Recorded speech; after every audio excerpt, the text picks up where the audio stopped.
ceiling takes all the weight and pressure of everything above us at the moment. We have about 5 to 10 metres of limestone above us, a further bed of soil with rich tree root, and then we have trees, cars, wildlife, buildings all running along your caves as well. Coming down into the environment of the cave system through the ceiling of the limestone there.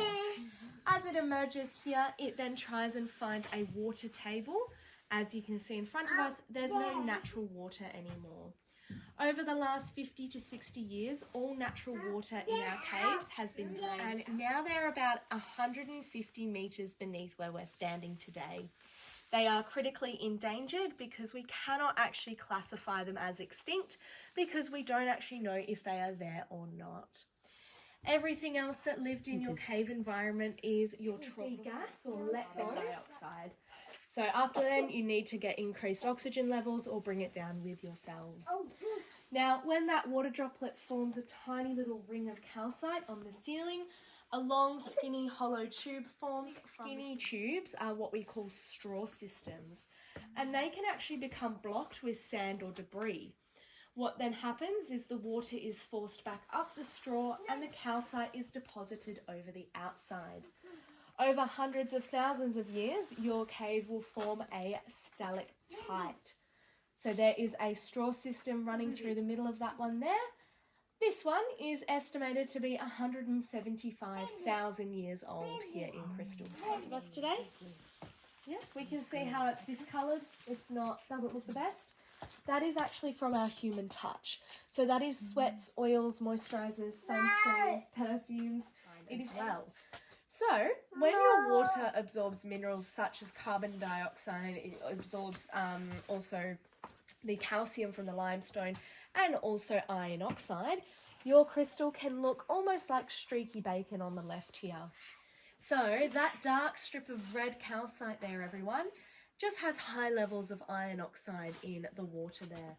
So they can really showcase the different minerals it's absorbed over hundreds of thousands of years. And by the looks of it, for the first time this year, our stalactite just in the centre there, that one, has a lovely drop of water on the end there. So that's our first one for the year there. Someone's very excited about the cave. Awesome. It's still called flowstone. Different sections of the pond here. Now, this plastic lining is what gives that reflection. We've got a few spots of algae finally coming onto the surface of the water just there.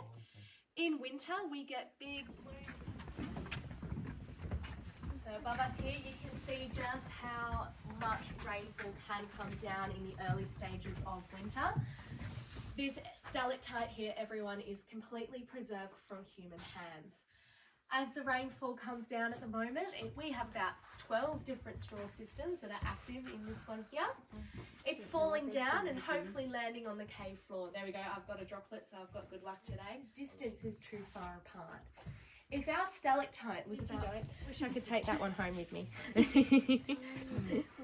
In 1903, Henry White's to Tasmania, they did take... I know there's a lot of caves up north near Broome and Darwin and things like that, and they're the crystal, even the rock and things like that, they've got a lot more colour.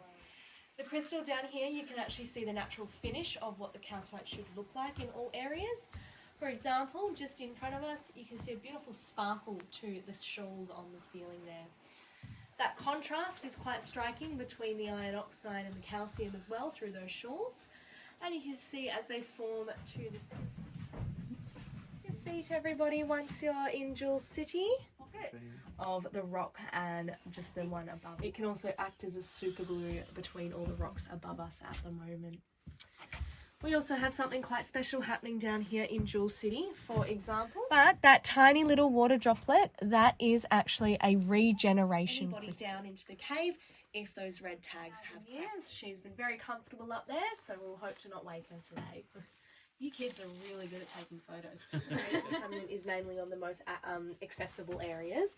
But if you have a little look just here, as I shine my torch through and you can see that awesome glow, it's trying to be as best as possible for what it used to be in the cave. If we were visiting over 100 years ago, this is what all the cave water would have looked like. So we can see we've unfortunately got a little cockroach there that has not made it through the pond. But over time in winter, we will actually get sprouts of fungi along the edge of the pond and across on our floating tree root just here. Can you all see the green?